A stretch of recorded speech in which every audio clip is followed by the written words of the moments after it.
Oi, gente, tô de volta. Tive que dar uma saída.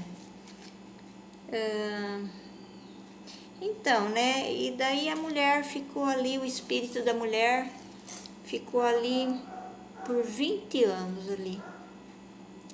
Os filhos cresceram, um casou, daí o outro começou a namorar uma moça.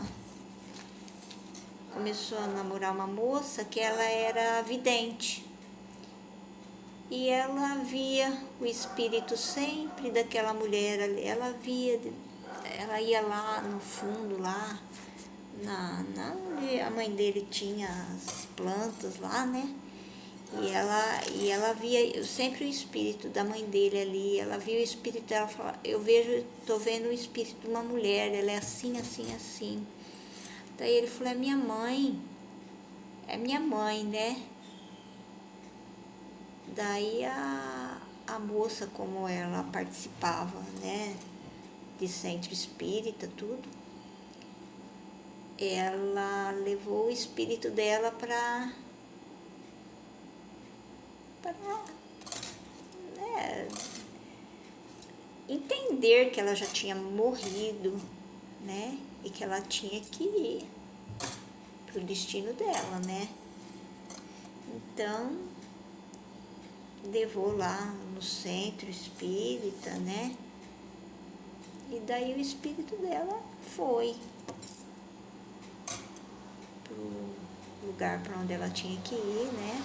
Vieram os espíritos bons, levaram ela para um lugar, né? Porque ela já estava cansada de ficar ali, né? Sofrendo ali, tudo maltrapilha, né? E o espírito maltrapilho, né? Estava cansada de ficar ali sofrendo, ali não era mais lugar dela, né? A terra, quando a gente morre, não é mais lugar da gente. A gente tem que ir lá para a pátria espiritual.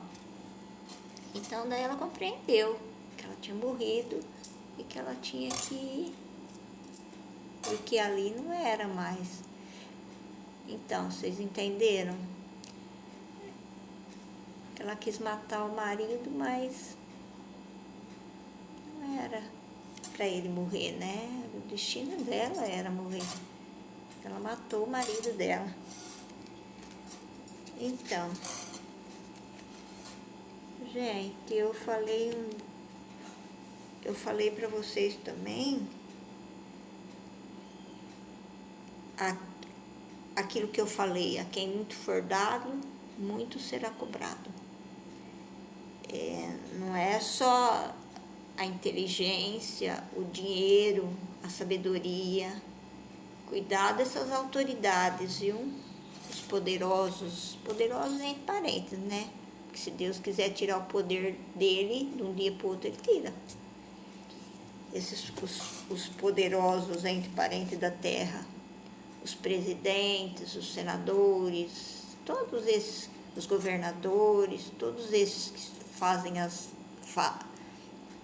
os políticos que fazem as leis, né? Cuidado, viu? Ele deu poder para você elevar a pátria para progredir, né? Progredir. Para levar os povos a progredir. Tem que ser um bom presidente, um bom governador, um bom senador. Fazer todo o bem possível. Porque vai ser cobrado disso também. A quem mais for dado, mais será cobrado. Viu, gente? Cuidado com a inteligência.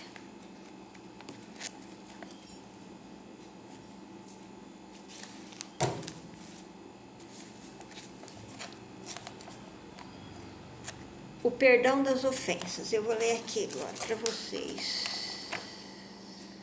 Do Evangelho segundo o Espiritismo. Perdoar Paulo, apóstolo, Lion. Isso foi escrito em 1861. Não é 1900 não, viu, gente? É 1861. pelo apóstolo Paulo de Tarso. Perdoar aos amigos é pedir perdão para si mesmo. Perdoar aos inimigos é pedir perdão para si mesmo. Perdoar aos amigos é dar prova de amizade. Perdoar as ofensas é mostrar que se melhora.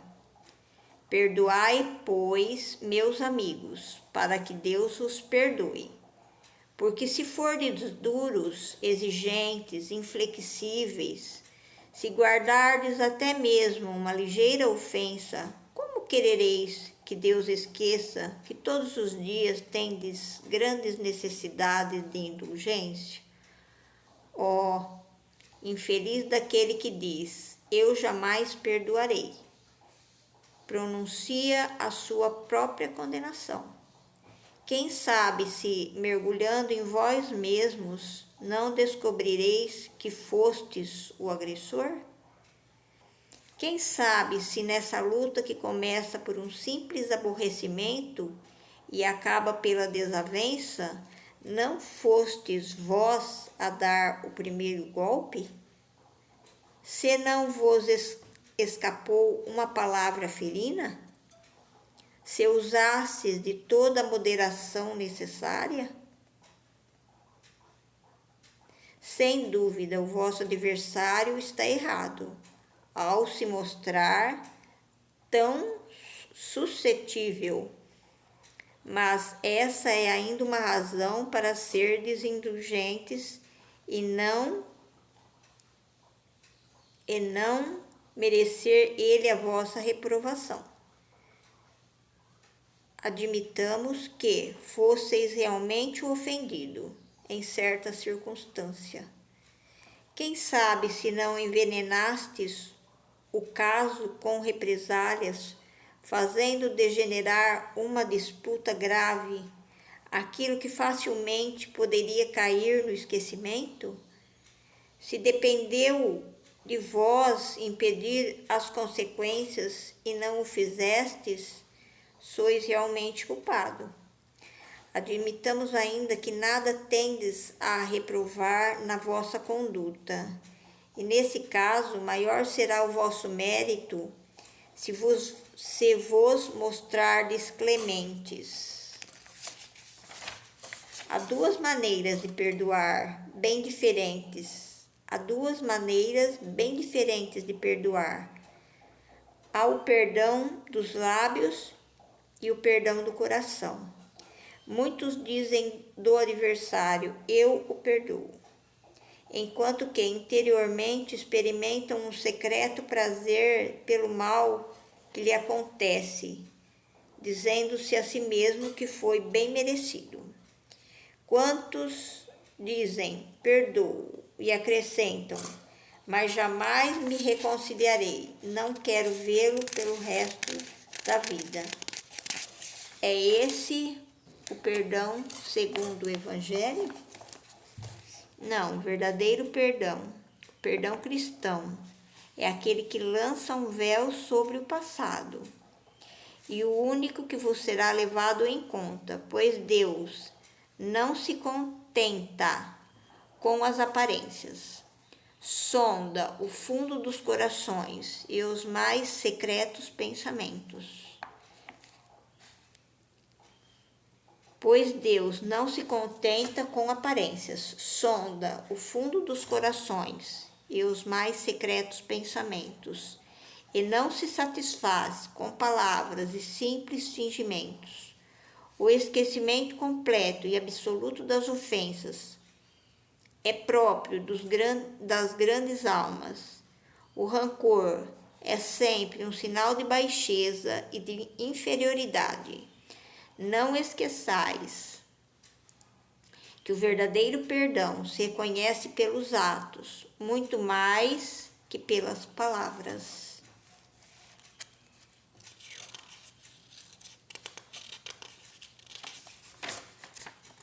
São Luís.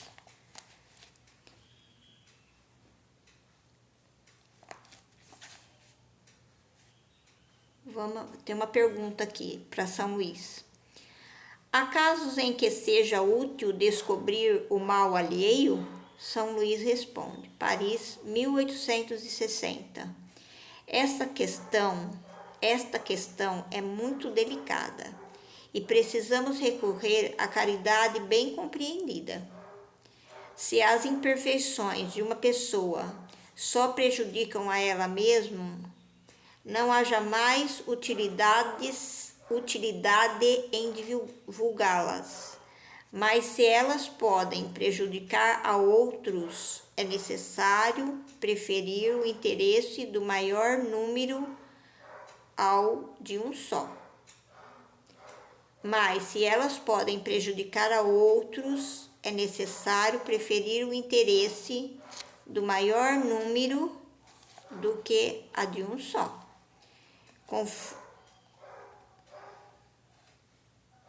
Conforme as circunstâncias, desmascarar a hipocrisia e a mentira pode ser um dever, pois é melhor que um homem caia do que muitos serem enganados e se tornem suas vítimas. Em semelhante caso, é necessário balancear as vantagens e os inconvenientes.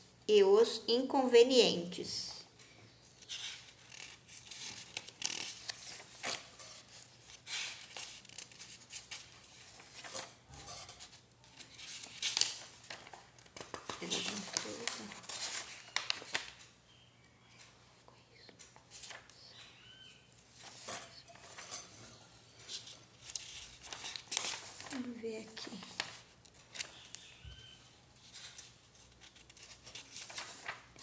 Emmanuel, o egoísmo. O egoísmo, essa chaga da humanidade, deve desaparecer da terra, porque impede o seu progresso moral. É ao Espiritismo que cabe a tarefa de fazê-la elevar-se na hierarquia dos mundos. O egoísmo é, portanto, o alvo para o qual todos os verdadeiros crentes devem dirigir suas armas, suas forças e sua coragem.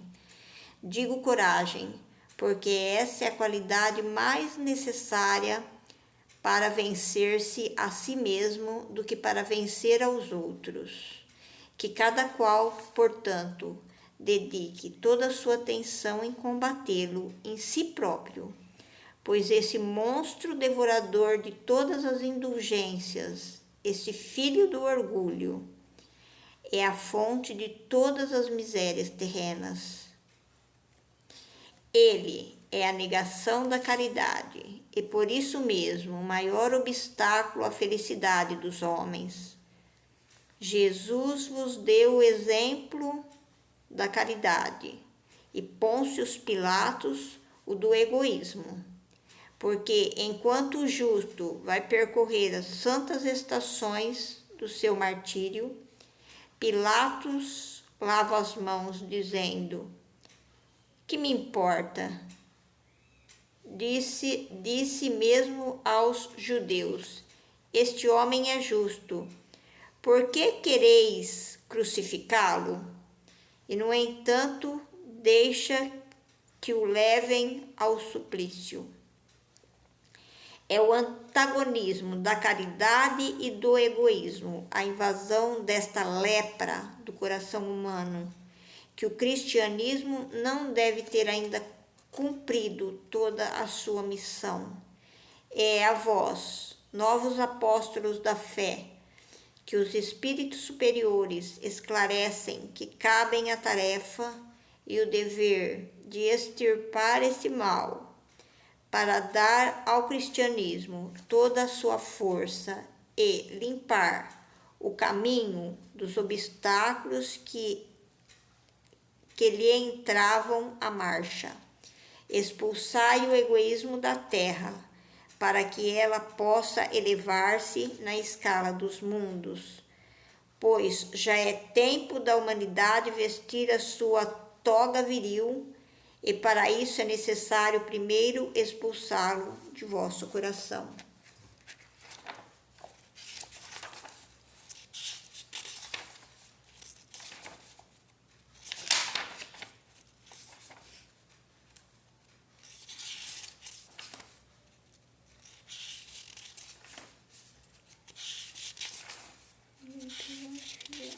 São Luís. Outra pergunta para São Luís. A beneficência é bem compreendida quando se limita ao círculo de pessoas da mesma opinião, da mesma crença ou do mesmo partido? São Luís, Paris, 1860. A beneficência é bem compreendida quando se limita ao círculo de pessoas da mesma opinião.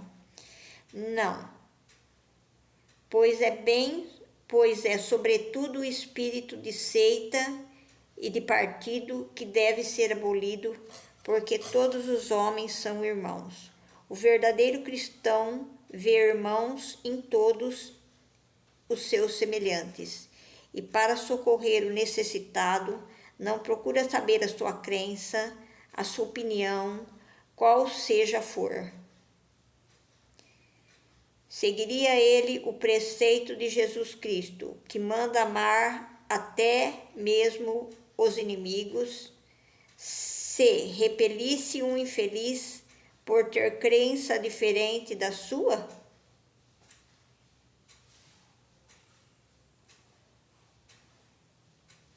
Seguiria ele o preceito de Jesus Cristo, que manda amar até mesmo os inimigos, se repelisse um infeliz por ter crença diferente da sua? Que o socorra, pois, sem lhe interpelar a consciência, mesmo porque, se for um inimigo da religião, será esse o meio de fazer que ele a ame. Repelindo-o, só faria que a odiasse. Agora eu vou ler um pouquinho aqui de Joana de Ângeles.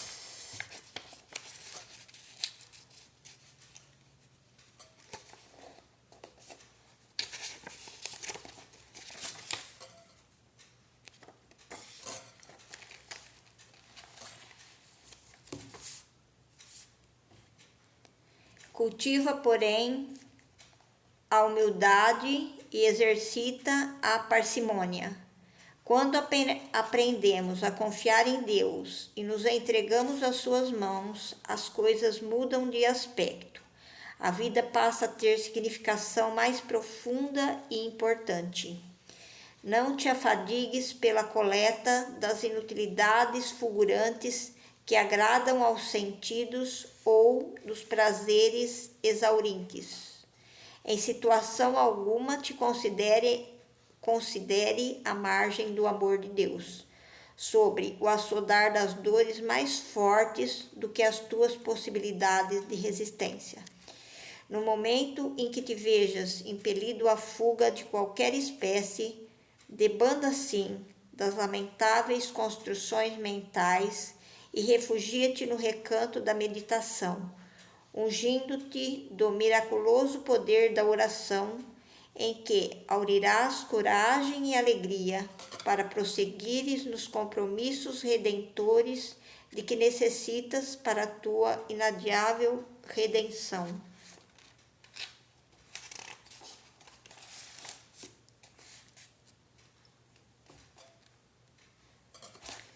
Estando a aguardar a felicidade, faze feliz ao teu irmão conforme seja possível.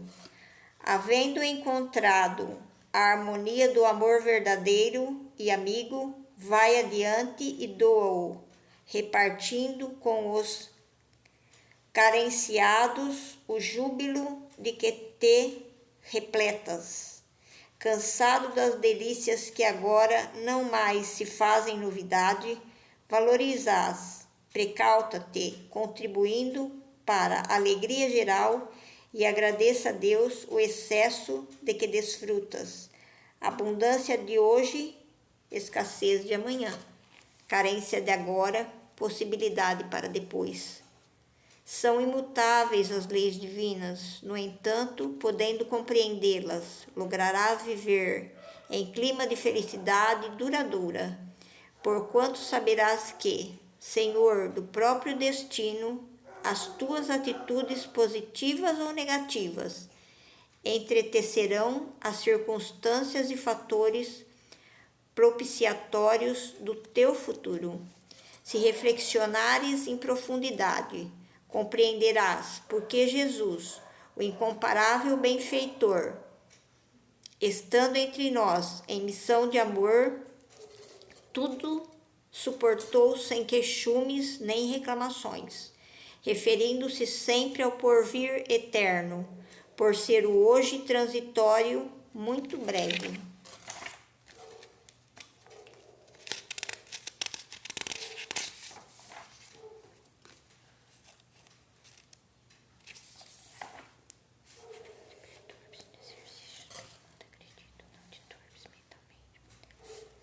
Não te perturbes no exercício do bem quando agredido. Não te turbes mentalmente quando provocado dessa ou daquela forma. Porfia no culto da responsabilidade e do dever e aguarda o amanhã que te libertará das paixões ainda existentes no teu mundo íntimo e te fazem sintonizar com aqueles que te chegam de outras procedências. Não te deixes, portanto, arrastar nunca a turbação mental ou a perturbação emocional. Mantém-te em vigília constante.